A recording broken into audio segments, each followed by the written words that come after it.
bienvenue jeune padawan. Aujourd'hui on va parler de la réalité virtuelle, donc à ne pas confondre avec réalité augmentée. Oui, parce que hier je suis allé à la Paris Games Week en bagnole, c'était l'enfer, enfin ça c'est autre chose. Et j'ai pu tester donc le casque d'HTC Vive, donc le casque VR, donc Virtual Reality, donc réalité virtuelle, donc ce que je viens de dire.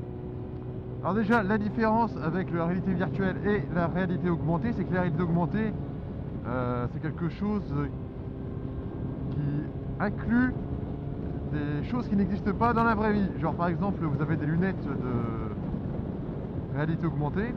Si vous allez tendre la main, vous allez pouvoir voir quelque chose apparaître dans votre main. Ou par exemple, les petits packs du Futuroscope, vous mettez devant votre webcam avec un genre de flash code et que ça vous apparaît un dinosaure dessus, ça c'est de la réalité augmentée.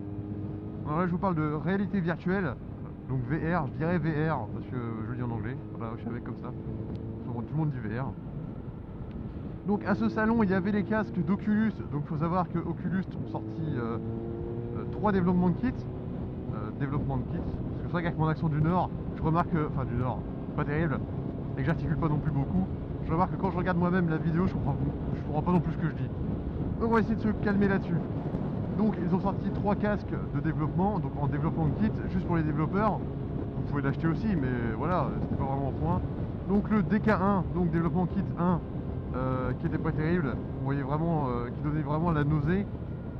Développement kit 2, qui était pas plus... Bon, qui était quand même mieux, mais on va dire qu'il était moins pire, voilà. Et bientôt le Crescent Bay One, donc vraiment la sortie avant, vraiment le dernier exemplaire avant la sortie officielle. Donc là c'était les casques, vraiment, on n'a pas les Games Week, c'était les derniers, c'était ceux qui vont être mis en vente, vraiment le dernier design, bref, vraiment le dernier, je viens de le dire. Vraiment très fin, casque plutôt léger finalement quand on est habitué à un casque de moto, hein. Alors ça se fait devant, franchement ça gêne pas du tout, mais alors c'est bluffant, mais pas autant après, pas autant que l'HTC Vive.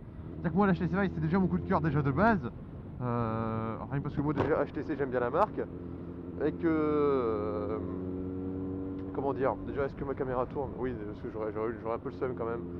Et que Oculus, bien qu'ils aient beaucoup travaillé sur la chose, ont été rachetés par Facebook. Bon, vous allez me dire, toutes les entreprises c'est capitaliste, c'est voilà, c'est l'argent avant tout. Mais HTC, il faut savoir qu'ils ont toujours sorti du très bon matériel, toujours. Moi j'ai eu l'HTC One, j'ai eu le One X, j'ai eu le M9, j'ai eu tous les HTC. Enfin, pas tous, mais j'en ai eu pas mal. Et je les achetais pas vraiment pour la marque, je les achetais pour la qualité du truc, quoi, la qualité de la marque. C'est vrai que j'ai jamais été déçu. Les téléphones ont toujours été vraiment très très bons. Après il y en a qui me font ouais HTC c'est nul, moi j'ai un 5 il est beaucoup mieux. Bon là j'ai le S5 Active qui est très bien, c'est vrai, parce que j'ai pas acheté l'HTC d'HTC récent. Mais je dois dire que ceux qui s'en plaignent, c'est qu'ils achètent des HTC bas de gamme. Dans chaque marque, il y a forcément du bas de gamme, du haut de gamme. Voilà. Par exemple, chez Suzuki, la Gladius, c'est le bas de gamme. Donc voilà, c'est pour ça qu'on peut pas vraiment parler de Suzuki quand on parle de Gladius. Voilà. Oui, donc je vais parler des casques. On part loin, on part très loin à chaque fois. Donc je disais, j'ai essayé aussi le PlayStation VR. Donc en fait, en 2016. Comme je le dis depuis déjà quelques mois, 2016 ça va être l'avènement de la réalité virtuelle. Ils commencent à en parler, déjà à TF1 j'ai vu qu'ils en ont parlé hier soir, de la réalité virtuelle. Déjà les gens vont pouvoir se mettre au courant de ce que c'est. Parce que ceux qui ne sont pas vraiment attachés à tout ce qui est technologie, ils ont survolé ça, voilà. Moi c'est vraiment un sujet qui m'intéresse beaucoup. Je trouve ça juste purement génial. Donc le casque PlayStation, nul, vraiment nul à chier, ça vaut, la latence, on la sent vraiment la latence. En plus les jeux testés sont vraiment pas terribles. Ils ont réussi à me faire tester un Tetris en VR, c'est quand même dingue, ça servait à rien du tout. Non mais ils ont chié. Après j'ai testé sur un jeu où on devait avoir une mitraillette, en fait on se tirait sur une bagnole. Bah, franchement pas terrible, ça lag, c'est mou, on sent que c'est de la réalité virtuelle, on n'est pas vraiment dedans à fond. On le vit moins, voilà, le problème c'est qu'on le vit pas vraiment. Ensuite, je suis allé sur le stand d'HTC Vive, donc là c'est le lendemain parce que je suis allé 2 jours. Alors j'ai attendu de 10h jusqu'à 16h. Et ouais, j'ai attendu 6 heures pour 15 minutes de gameplay, normalement c'est 8. Vu qu'elle m'a fait la bonne et qu'elle a vu que j'étais bon. En plus c'est vrai, elle a dit que j'étais le meilleur.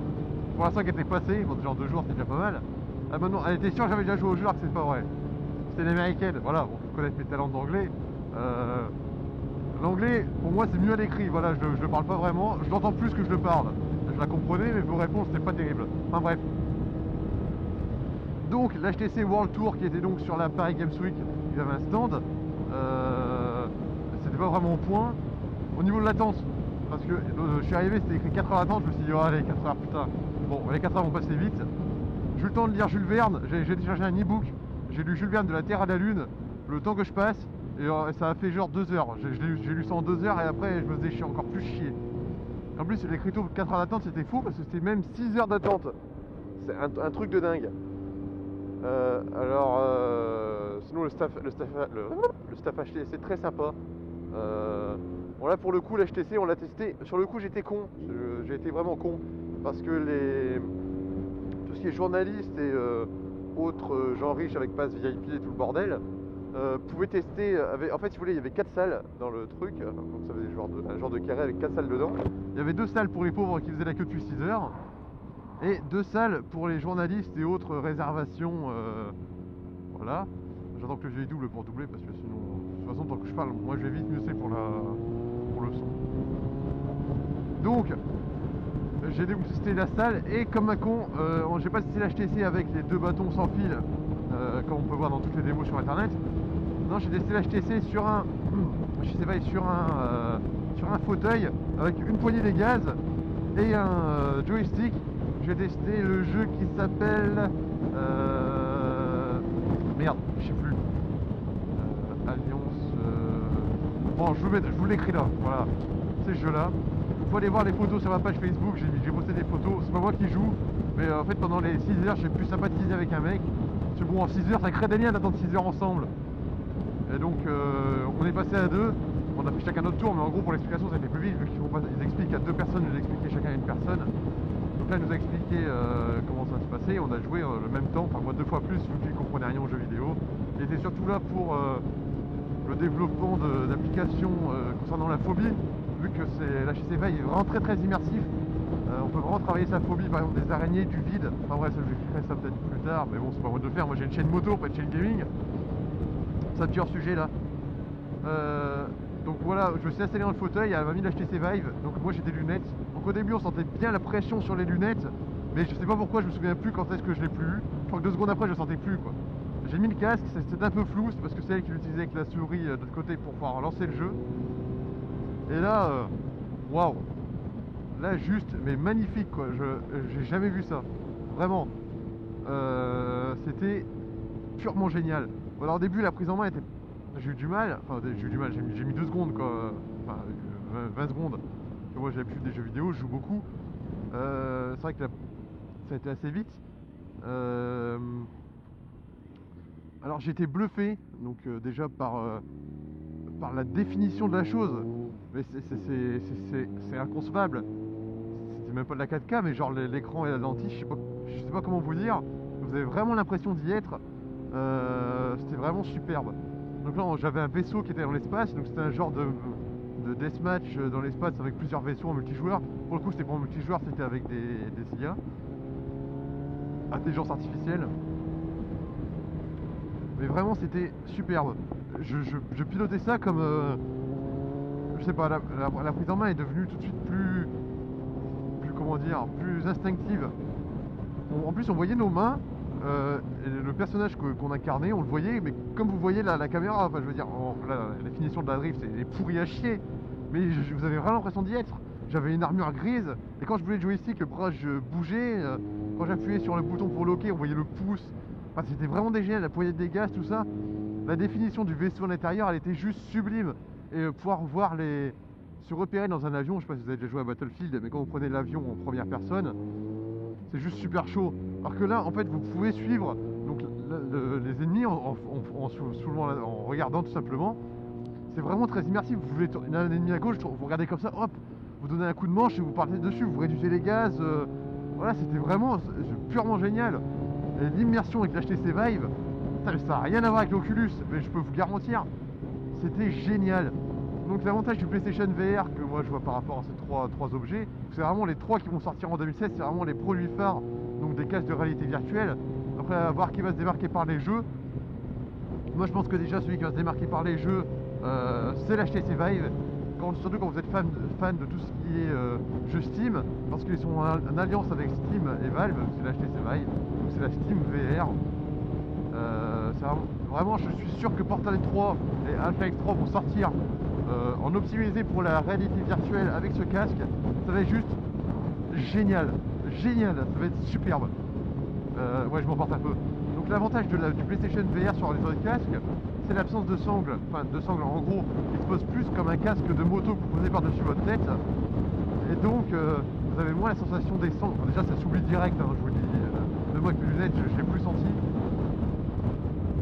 Le fait de poser son casque, déjà c'est beaucoup mieux, c'est plus au point que les sangles.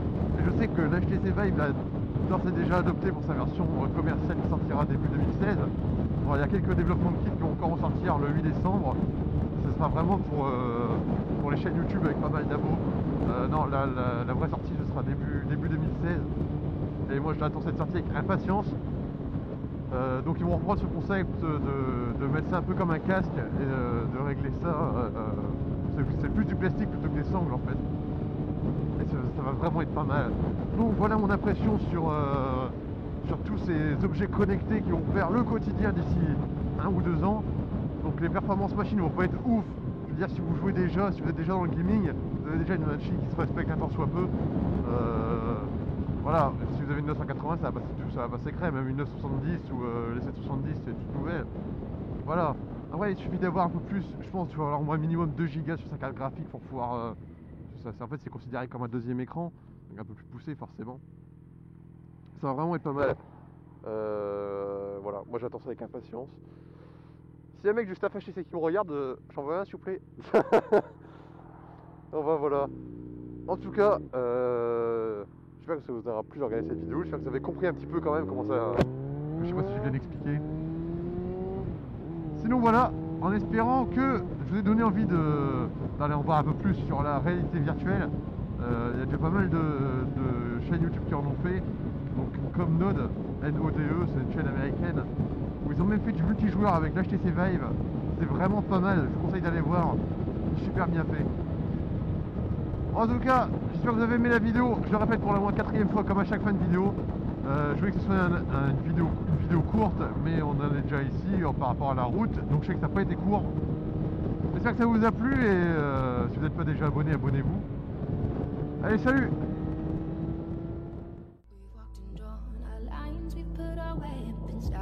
Visions turn to gold and now we're blacking out.